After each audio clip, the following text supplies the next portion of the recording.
क्या आप लोग भी ऐसा फील कर रहे हैं कि लाइफ में अभी सब कुछ ठीक चल रहा है, सब अपने अपने जगह पे है, स्टिल हम खुद के भीतर से बहुत एम्प्टी फील कर रहे हैं, इनकम्प्लीट फील कर रहे हैं। लास्ट वीक का मेरा सारा शॉर्ट वीडियोस इसी से रिलेटेड टॉपिक पे था, लेकिन इसे डिटेल में समझना बहुत ज़रूरी है। सबसे पहले तो फीलिंग, हम कैसा फील कर रहे हैं, ये बहुत टेम्पररी है। इसलिए हमें ये चेक करना बहुत ज़रूरी है कि क्या हम ऐसा कुछ फील कुछ दिनों से या वीक से कर रहे हैं, या काफ़ी महीनों से हम सेम फीलिंग में के लूप में उलझे हुए हैं। तो जब हम ये समझते हैं कि नहीं, ये वाली फीलिंग हमें काफ़ी दिनों से हो रही है, तो आप श्योर एंड शॉर्ट समझ जाइए कि आप खुद के इनर सेल्फ से डिसअलाइंड है, डिस्कनेक्टेड है। आप कहीं बाहर की दुनिया से के चकाचौंध में फंस के, या वो क्या कर रहा है, ये क्या कर रहा है, सोशल मीडिया पे दिन भर हम ये सब देखते रहते हैं। इवन मैं खुद भी इस लूप में बहुत जल्दी और बहुत बार फंस जाती हूँ, लेकिन सिंस इस बात का अवेयरनेस है, इसलिए उस लूप को तोड़ के बहुत जल्दी बाहर भी निकल आते हैं। क्योंकि हम, या मैं, खुद से हर रोज बातें करती हूँ। हर रोज खुद के साथ तो मुझे टाइम बिताना ही बिताना है। जब ये खुद के साथ टाइम बिताना, खुद को समझना, खुद के ऊपर इन्वेस्ट करने पे जब मैं या हम कोई भी फोकस करते हैं, तो हमारा इनर अलाइनमेंट बहुत ही इजीली अचीव हो जाता है। हम बहुत जल्दी समझने लगते हैं कि एग्जैक्टली हमारी क्या रिक्वायरमेंट है, हमारी क्या नीड है, या हम क्या चाह रहे हैं। हु एम आई पे तो मैं इतना लंबा वीडियो नहीं बना रही हूँ, या मैं नहीं इतना डिस्कवर पे जा रही हूँ, लेकिन फिलहाल इस मोमेंट, इस टाइम पे ही हमें क्या चाहिए अपने आप से, या हम क्या कैसा फील कर रहे हैं, उसका क्या रिजल्ट है, उसका क्या सिचुएशंस है, ये सब चीज़ों के बारे में एटलीस्ट इस वीडियो पे ज़रूर हम डिस्कस करेंगे। तो जब हम ये समझते हैं कि हम खुद से अलाइन नहीं हैं, तो हम जब अलाइनमेंट लेकर आते हैं खुद के संग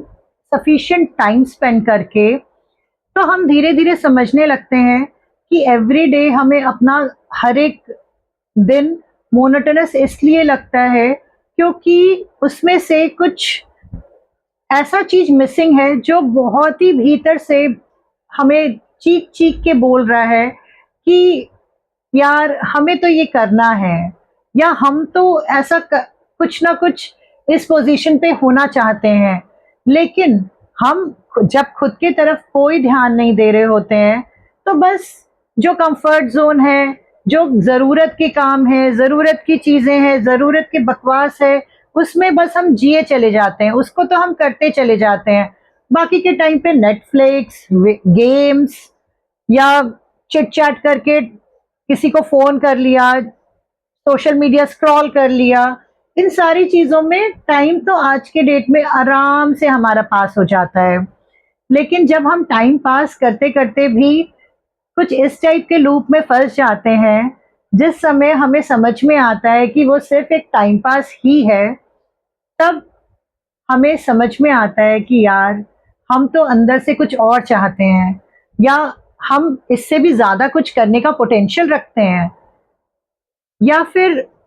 कुछ भी हो सकता है। वो लोगों से के सामने आकर कुछ अपना स्किल्स दिखाना हो सकता है, वो कुछ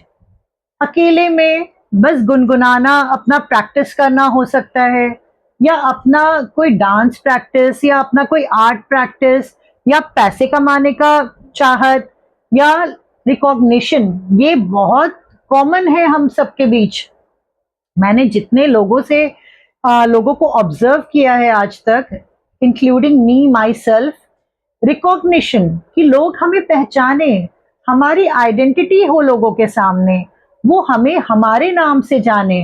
ये एक बहुत बड़ा टॉपिक मैंने फाइंड आउट किया है कि हम सब मिस करते हैं जब हम इस फील्ड तक नहीं पहुंचते, या हम इसके तरफ कुछ काम भी नहीं करते। पहुंचना नहीं पहुंचना दूर की बात होती है, जब हम इसके तरफ काम करना स्टार्ट कर देते हैं, हमें लगता है कि यार हम तो फिर से खिल उठे हैं, हम फिर से जीना शुरू कर दिए हैं, हर रोज उठने का मन करता है, दौड़ने का मन करता है, चाहे हमारा बॉडी साथ दे ना दे। दौड़ना मतलब कि कुछ भी इंतजियास्टिकली करने का मन करता है। हर नए दिन का वेट होता है हमारे पास। हम इंतजार करते हैं कि यार कल का दिन क्या नया लेकर आएगा, मैं क्या नया कर सकती हूँ, मैं क्या नया करने वाली हूँ। या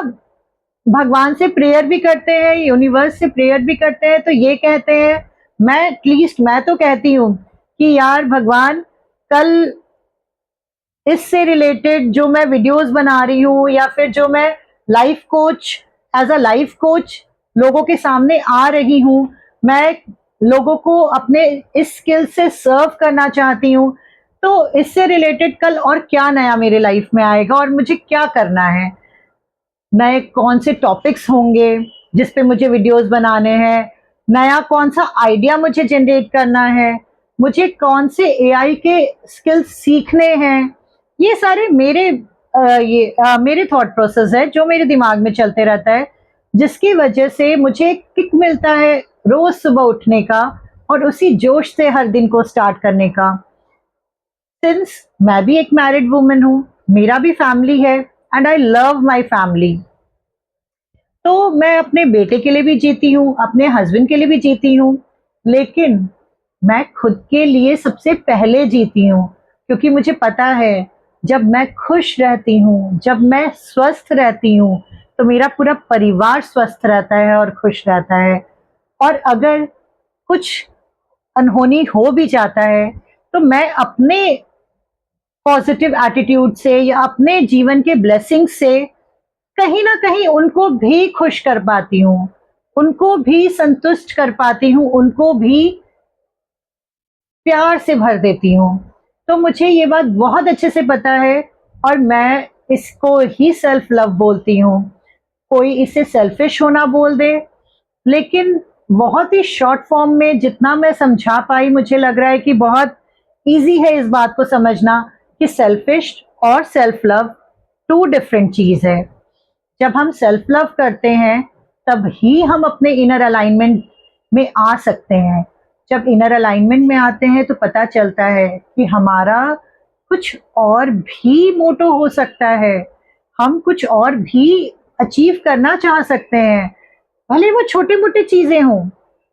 चाहे वो किसी और के लिए शॉपिंग करके आना हुआ, चाहे वो एक सुंदर सा कोई और खाना पकाना एक्सपेरिमेंट करना हुआ,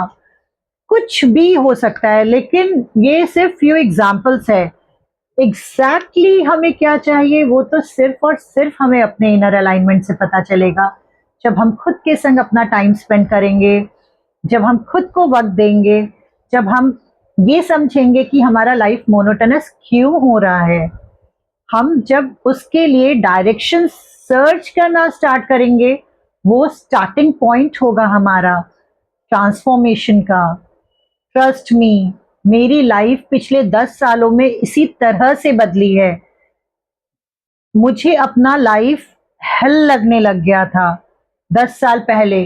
फिर मेरा बेटा मेरे लाइफ में आया, उसके बाद भी मुझे लगा कि कुछ चेंज नहीं हुआ,